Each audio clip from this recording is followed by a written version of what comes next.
नमस्कार दोस्तों, एक बार फिर से स्वागत है आपका हमारे चैनल यूट्यूब हिंदी में और मैं हूं परवीन। तो आज की वीडियो में मैं आपको बताने जा रहा हूं हिसार से रिलेटेड वो सभी क्वेश्चंस जो ज़्यादातर पेपरों के अंदर पूछे जाते हैं। मैं आपको मैप और फोटो के द्वारा अच्छे से समझाने की कोशिश करूँगा ताकि आपको किताबों के अंदर रट्टाफिकेशन ना करना पड़े और आपको हरियाणा जी के अच्छी तरह से याद हो सके। तो चलिए स्टार्ट करते हैं।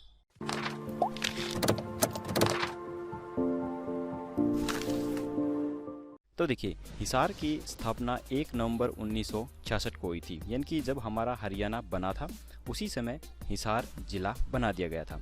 और हिसार को स्टील सिटी भी कहा जाता है क्योंकि यहाँ पर स्टील का उत्पादन सबसे ज़्यादा होता है। तो चलिए आगे देखते हैं। आगे है हिसार का इतिहास। तो देखिए, हिसार नगर राष्ट्रीय राजमार्ग नंबर 10 पर स्थित है।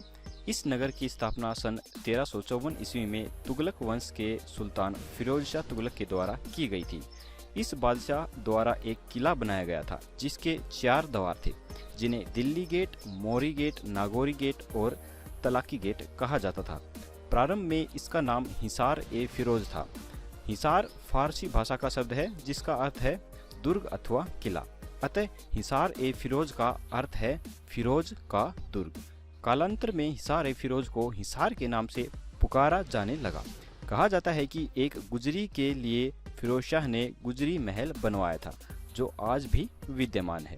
सन 1818 में कांग्रेस के इलाहाबाद अधिवेशन में पंजाब केसरी लाल लाजपत राय हिसार से प्रतिनिधि बनकर गए थे। अंग्रेजों के आगमन से पहले जॉर्ज थॉमस ने हिसार में एक पुराने जैन मंदिर को अपने रहने का स्थान बनाया और बाद में वहां मस्जिद बना दी गई। आज उसके निवास को ही जहाज कोठी कहा जाता है। आज हिसार नगर औद्योगिक क्षेत्र में काफ़ी अभूतपूर्व प्रगति के कारण उत्तर भारत का स्टील सिटी माना जाता है। स्वतंत्रता प्राप्ति के बाद इस नगर में स्थापित हरियाणा कृषि विश्वविद्यालय ने देश में हरित क्रांति लाने में भी विशेष योगदान दिया है। सन 1809 में यहाँ पर कैटल फार्म की स्थापना की गई। हिसार क्षेत्र में स्थापित पशुपालन के विभिन्न स्थानों के कारण यह नगर विश्व भर में पशुधन का सबसे बड़ा केंद्र माना जाता है। यहाँ एक बड़ी छावनी भी है। हिसार से 22 किलोमीटर की दूरी पर स्थित अग्रोहा नामक कस्बा आज से लगभग 3000 साल पूर्व महाराजा अग्रसेन का राज्य था।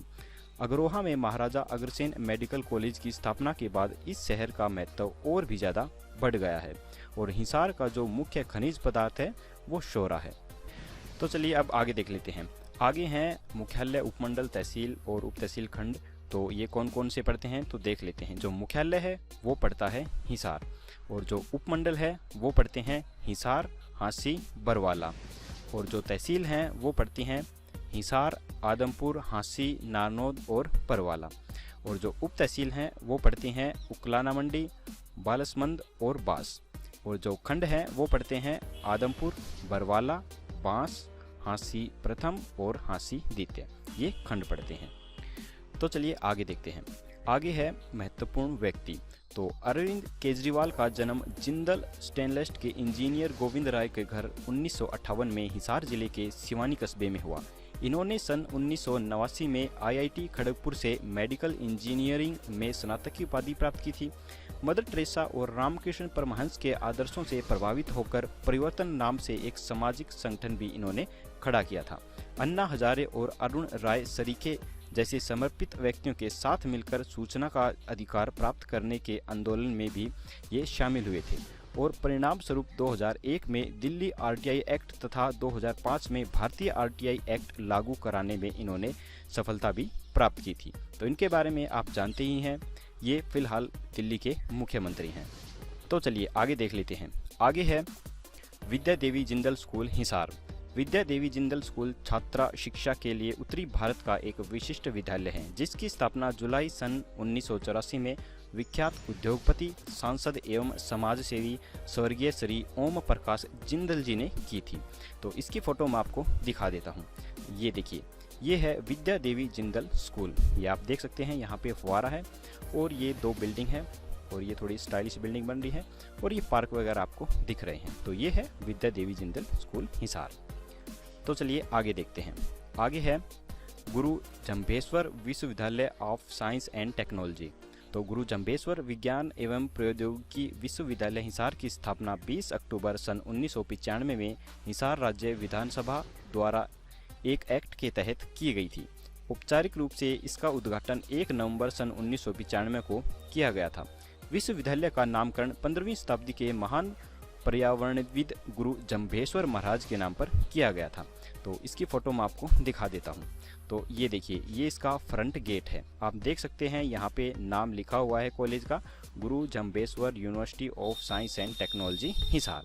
तो ये इसका गेट है फ्रंट का। एक दूसरी फ़ोटो है वो मैं दिखा देता हूँ, जिसमें इसका ऑडिटोरियम दिखाया गया है। ये देखिए, गुरु जम्भेश्वर विश्वविद्यालय का ये ऑडिटोरियम है। तो ये इसके अंदर की बिल्डिंग है, तो आप देख सकते हैं। तो चलिए आगे देखते हैं। आगे है केंद्रीय भैंस शोध संस्थान।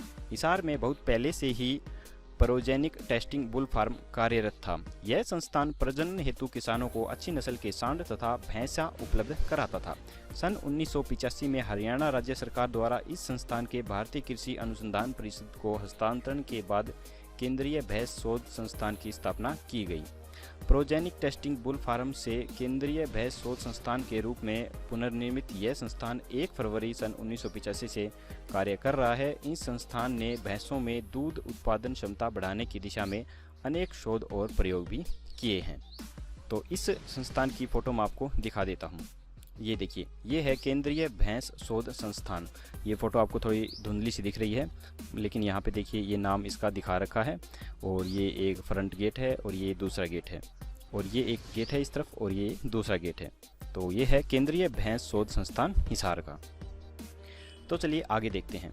आगे है राष्ट्रीय पशु अनुसंधान केंद्र। राष्ट्रीय पशु अनुसंधान केंद्र हिसार सिरसा मार्ग पर स्थित है। इसकी स्थापना 7वीं पंचवर्षीय योजना के अंतर्गत भारतीय कृषि अनुसंधान परिषद के संरक्षण में पशुओं के स्वास्थ्य एवं उत्पादन में सुधार के लिए की गई थी। बीकानेर में स्थित सहायक परिसर अश्व उत्पादन से संबंधित अनुसंधान कार्य कर रहा है, इसलिए इसको अश्व उत्पादन परिसर का नाम भी दिया गया है। तो इसकी फ़ोटो मैं आपको दिखा देता हूँ, ये किस प्रकार से दिखता है। ये अनुसंधान केंद्र कुछ इस प्रकार से दिखता है। सामने आप यहाँ पे पार्क देख सकते हैं, ये फ़ोटो में आप पेड़ देख सकते हैं और 2-3 ये बिल्डिंग है यहाँ पे, और ये घोड़े की फ़ोटो यहाँ पे दिख रही है। तो ये है राष्ट्रीय पशु अनुसंधान केंद्र हिसार का। तो चलिए आगे हम अब कुछ हिसार के महत्वपूर्ण पर्यटक स्थलों के बारे में देख लेते हैं। तो देखिए, गुजरी महल।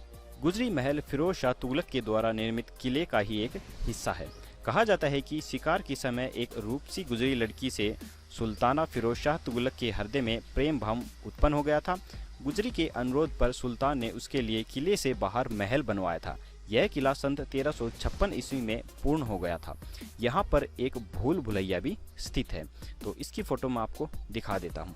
ये देखिए, ये गुजरी महल की थोड़ी साइड से ली गई फ़ोटो है। तो ये साइड से कुछ इस प्रकार से दिखाई देता है, और आप फ्रंट से देखेंगे तो ये फ्रंट से आपको कुछ इस प्रकार से दिखाई देगा। तो ये है हिसार का गुजरी महल। तो चलिए अब हम आगे देख लेते हैं। आगे है शेख जुनैद की मज़ार। हिसार के रहने वाले शेख जुनैद भी सूफी संत परंपरा की एक महत्वपूर्ण कड़ी थे, जिनकी मज़ार नागौरी गेट के दक्षिण में स्थित है। तो इसकी फ़ोटो मैं आपको दिखा देता हूँ। ये देखिए, ये शेख जुनैद की मज़ार है। आप देख सकते हैं यहाँ ऊपर लोहे की टीन डाल रखी हैं और उर्दू में यहाँ पर कुछ लिखा हुआ है। मुझे उर्दू आती नहीं है, अगर आपको आती है तो आप इसे अच्छे से पढ़ सकते हैं। तो चलिए आगे देखते हैं। आगे है प्राणपीर बादशाह का मकबरा। वर्तमान राजकीय स्नातकोत्तर महाविद्यालय के पिछवाड़े में सूफी पीर शेर बहलोल का मकबरा स्थित है। ये पीर एक महान सूफी संत हुए हैं, जिन्होंने गयासुद्दीन तुगलक के बारे में भविष्यवाणी की थी कि वह दिल्ली के सिंहासन पर बैठ हिंदुस्तान पर शासन करेगा। तो इसकी फ़ोटो मेरे पास अवेलेबल नहीं थी। तो चलिए आगे देखते हैं। आगे है लाट बाग। लाट बाग दिल्ली हिसार राष्ट्रीय राजमार्ग 10 पर थॉमस चर्च के सामने स्थित है। सन 1857 के विशाल विद्रोह से पहले यह चर्च सड़क के पार कंपनी बाग था। सन 1857 के विद्रोह के दौरान हांसी और हिसार में भारतीयों द्वारा मारे गए कुछ यूरोपियन, जिनमें हिसार का कलेक्टर जॉन रे डर्बन भी था, की याद में एक स्मारक के तौर पर इसे विकसित किया गया है। यहाँ निर्मित स्तंभ के चारों ओर इन सभी लोगों के नाम उत्कीर्ण हैं। यह स्तंभ आज भी इस बाग में लाट की तरह खड़ा है, अतः इसे लाट बाग भी कहा जाने लगा। कालांतर में इसका नाम क्रांतिमान पार्क रख दिया गया है। तो ये मैं आपको दिखा देता हूँ ये लाट बाग किस प्रकार से है। ये फ़ोटो में कुछ इस प्रकार से दिखाई देता है। ये छोटी सी यहाँ पे आपको ये इमारत सी दिख रही है और ये जो ये खंबा सा है इसको बोलते हैं लाट, ठीक है। तो ये कुछ इस प्रकार से दिखाई देता है। तो चलिए अब आगे देखते हैं। आगे है जहाज कोठी। यह एक ऐसी जगह है जहां जॉर्ज थॉमस द्वारा एक निवास के रूप में प्रयुक्त की जाती थी। जॉर्ज की कोठी होने के कारण देहाती लोगों द्वारा इसे जॉर्ज उर्फ जहाज की कोठी कहा जाने लगा। अब यह भवन हिसार जैन समाज के अधीन है और इसका नाम श्री दिगंबर जैन प्राचीन मंदिर रख दिया गया है। तो इसकी फ़ोटो मैं आपको दिखा देता हूँ कि ये किस प्रकार से दिखाई देता है। तो ये नज़दीक से ली गई फ़ोटो है। तो आप यहाँ पे देख सकते हैं जो ये यहाँ से पानी ऊपर से पड़ता है तो यहाँ से ये काई वाई लग जाती है और ये थोड़ा काला हो जाता है यहाँ पे। तो ये काफ़ी प्राचीन है, इस वजह से यहाँ पे ये काला हो रहा है, ठीक है। तो इसकी दूर से थोड़ी फ़ोटो मैं दिखा देता हूँ आपको कि दूर से कैसा दिखता है। ये देखिए, आप दूर से देखना चाहें तो ये कुछ इस प्रकार से दिखाई देता है। चूँकि ये काफ़ी साल पुराना हो चुका है इस वजह से आपको ये थोड़ा सा खंडर टाइप में नज़र आ रहा है। तो चलिए अब देखते हैं आगे। आगे है बाबा लालदास धाम। हिसार जिले के गांव डाटा में श्रीशाला डेयरी गौशाला के पास स्थित बाबा लालदास धाम में हर रोज श्रद्धालुओं का हुजूम उमड़ता है। तो जो बाबा लालदास धाम है वो किस प्रकार से दिखाई देता है मैं आपको दिखा देता हूँ। ये देखिए, ये है हिसार का बाबा लालदास धाम। तो ये कुछ इस प्रकार से दिखाई देता है। ये 2-3 बिल्डिंग्स दिखाई दे रही हैं और ये सामने आपको इसका फ्रंट गेट दिखाई दे रहा है। तो इसकी दूसरी फ़ोटो मैं आपको दिखा देता हूँ। ये देखिए, इसकी एक दूसरी फ़ोटो है। ये कुछ इस प्रकार से दिखाई देता है। तो चलिए आगे देखते हैं। आगे है आर्य समाज मंदिर। हिसार शहर के नागौरी गेट के समीप स्थित आर्य समाज मंदिर की स्थापना लाला लाजपत राय, पंडित लखपत राय बाबू, चूड़ामणि और तायल बंधुओं चंदूलाल, हरिलाल और बाल मुकुंद गुप्त आदि के द्वारा सन 1886 में की गई थी। लाला लाजपत राय 1 वर्ष के लिए इसके संस्थापक सचिव भी रहे थे। तो जो आर्य समाज मंदिर है उसकी फ़ोटो मैं आपको दिखा देता हूँ। ये है आर्य समाज मंदिर, ये हिसार का आर्य समाज मंदिर है। तो फ्रंट से आप देख सकते हैं कि ये इस प्रकार से दिखाई देता है। ये 2 बिल्डिंग है, सामने यहाँ सड़क है, ये बिल्कुल सड़क के किनारे बना हुआ है और ये नीचे कुछ शॉप वगैरह आपको दिखाई दे सकती हैं। तो ये है हिसार का आर्य समाज मंदिर। तो चलिए आगे देख लेते हैं। आगे है दिगंबर जैन मंदिर। हिसार की मिल रोड पर स्थित प्राचीन दिगंबर जैन मंदिर का इतिहास लगभग 1000 वर्ष पुराना है। तो ये दिगंबर जैन मंदिर भी हिसार में ही पड़ता है। तो चलिए आगे देखते हैं। आगे है सीलनाथ का डेरा। हिसार जिले के गांव सुल्तानपुर में स्थित इस डेरे को साधुओं की तपोभूमि के रूप में भी जाना जाता है। यहाँ कई साधुओं की समाधियाँ भी बनी हुई हैं। तो ये कुछ इस प्रकार से दिखाई देता है, मैं आपको फ़ोटो में दिखा देता हूँ। ये है सीलनाथ का डेरा। ये जो आपको यहाँ पे फ़ोटो दिखाई दे रही है ये बाबा सीलनाथ हैं। तो ये आप यहाँ पे एक बेड देख सकते हैं और ये एक मकान के अंदर फ़ोटो रखी हुई है बेड पे। तो ये सीलनाथ का डेरा है। तो चलिए आगे देखते हैं। आगे है देवी भवन मंदिर। हिसार के श्री देवी धाम को मंदिरों की संगम स्थली भी कहा जाता है। श्री देवीलाल मंदिर की शुरुआत वर्ष 1770 में महाराजा पटियाला के द्वारा मंदिर का निर्माण कराने से शुरू हुई थी। तो ये देवी भवन किस प्रकार से दिखता है मैं आपको दिखा देता हूँ। ये देखिए, ये इसकी फ़ोटो है। तो ये कुछ इस प्रकार से दिखाई देता है। ये सामने आप मंदिर टाइप में देख सकते हैं और ये यहाँ पे आप बिल्डिंग देख सकते हैं। तो ये है हिसार का देवी भवन मंदिर। तो चलिए आगे देखते हैं। आगे है बिश्नोई मंदिर। हिसार में राजगुरु मार्केट के पास स्थित बिश्नोई मंदिर एक भव्य मंदिर है। तो इसके अलावा शेरगिरी मंदिर जो कि कवारी गांव में है और माँ शीला देवी मंदिर जो कि अगरोहा में पड़ता है, ये मंदिर भी हैं। तो जो बिश्नोई मंदिर है इसकी फ़ोटो मैं आपको दिखा देता हूँ। ये देखिए, ये बिश्नोई मंदिर की फ़ोटो है। ये देखिए, आप देख सकते हैं 3-4 बिल्डिंग है ये ऊपर और ये चोटी है और ये फ्रंट यहाँ पे गेट है अंदर जाने का। तो ये इस प्रकार से दिखाई देता है। तो ये है बिश्नोई मंदिर। तो देखिए अब हम आगे देखते हैं। आगे है बुआ कुआरी मंदिर। यह मंदिर गांव कवारी में प्रवेश करते ही दिखाई देता है। यह एक छोटा सा मंदिर है जिसे सती बुआ कुआरी की मंडी अथवा थान भी कहा जाता है। यही वह स्थल है जहां एक कुंवारी कन्या सती हुई थी और उसी के नाम पर इस गांव का नाम कुआरी रख दिया गया। तो बुआ कुआरी भी हिसार के अंदर स्थित है। तो ये एक गांव में है, तो वो गांव हिसार में ही पड़ता है, ठीक है। तो चलिए अब हम आगे देखते हैं। आगे है Saint Thomas church. Saint Thomas church Delhi Hisar मार्ग पर पुरानी कचहरी के नज़दीक स्थापित है। आजकल यह एक ऐतिहासिक स्मारक घोषित किया जा चुका है। 3 दिसंबर 1865 को bishop of Kolkata GEN cotton द्वारा इसे प्रतिष्ठित भी किया गया। यह चर्च विक्टोरियन कला की वास्तुकला का एक अनूठा उदाहरण भी है। तो ये किस प्रकार से दिखाई देता है मैं आपको दिखा देता हूँ। ये देखिए, ये इसकी फ़ोटो है सेंट थॉमस चर्च की।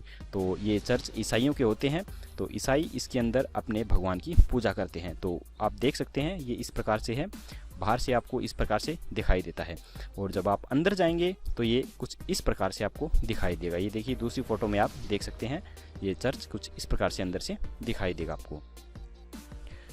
तो चलिए आगे देखते हैं। आगे है चार कुतुब दरगाह। चार कुतुब दरगाह का अर्थ है वह विद्वान जो समाज का मार्गदर्शन करें और लोगों को सही दिशा प्रदान करें। हसी में स्थित इन चार कुतुब दरगाह में निम्नलिखित 4 सूफी संतों की मजार स्थित है।